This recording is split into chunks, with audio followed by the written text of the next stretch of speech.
அனைவருக்கும் அற்புதமான காலை வணக்கம். உங்களில் ஒருவன் வி சுரேஷ்குமார். தினம் ஒரு திருக்குறள். இன்றைய திருக்குறள் அதிகாரம் பயனில சொல்லாமை.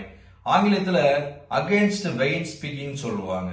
குறள் பல்லார் முனிய பயனில சொல்லுவான் எல்லோரும் எல்லப்படும். குறள் எண் 191. குறளின் விளக்கம்: கேட்பவர்கள் பலரும் கூடியிருக்கும் சபையில் பயனில்லாத சொற்களை பேசுபவர்களை எல்லோராலும் இகழப்படுவார்கள் என்கிறார் வள்ளுவர். அழகா சொல்லியிருக்கார் பாருங்க. பயனில சொல்லாமை. நாம பேசக்கூடிய வார்த்தைகளை ஒவ்வொன்றும் பயனுள்ளதாக இருக்க வேண்டும். திங்க் பிஃபோர் யூ ஸ்பீக் சொல்லுவாங்க.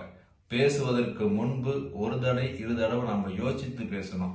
நெல்லு போட்டா அள்ளிடலாங்க, சொல்லு போட்டா அள்ள முடியாதுங்க. அழகா சொல்லியிருப்பாங்க. தீயினால் சுட்ட பின் உள்ளாரும் ஆறாதே நாவினால் சுட்டவடுன்ட்டு. நெருப்புல பட்ட தீப்புண்ணு கூட ஆறிடும். ஒருத்தர் சொல்லு நம்மளை திட்டாங்கன்னா அந்த வார்த்தைகள் நம்ம மனசுல விட்டு ஆறாதுன்னு சொல்லியிருக்காங்க. அதுதாங்க அழகா சொல்லியிருக்காரு பயனில சொல்லாமல.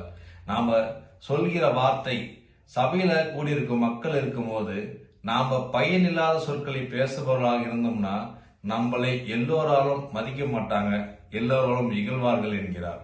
ஆகையால் எல்லோரும் இக்குறள் மூலம் தெரிந்து கொள்வது, நாம் பேசக்கூடிய வார்த்தைகளை ஒவ்வொன்றும் முத்தாக இருக்க வேண்டும், பலர்கள் ரசிக்கும்படியாக கூற வேண்டும், அறவழியில் எடுத்து கூற வேண்டும். எக்காரணம் கொண்டும் தீய சொற்களை பயன்படுத்தவே கூடாது.